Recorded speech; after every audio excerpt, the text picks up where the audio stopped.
There are several imaging techniques, as I mentioned. CT is very good for bone, but there are also colleagues using MRI, and we are also using MRI, magnetic resonance imaging. But it's very difficult because the different techniques show different things. While the MRI shows mostly the bone marrow, the bone is not very well shown, which is much better in the CT part.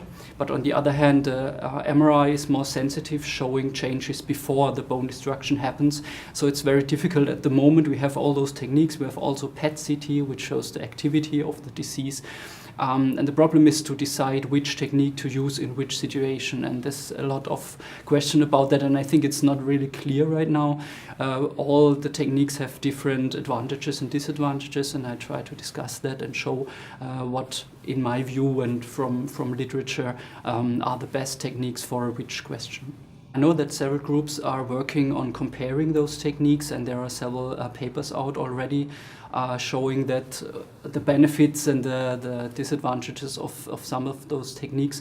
And I think it's important to go on with that and compare it in large patient numbers to see what is the best prediction of prognosis, what is the best prediction of bone disease.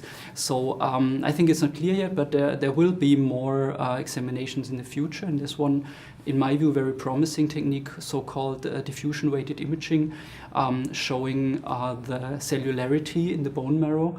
And I know that some colleagues even say they only use this because if they have changes there, they think that the bone is also affected. I'm not sure if that is true, but I think comparative studies will show that.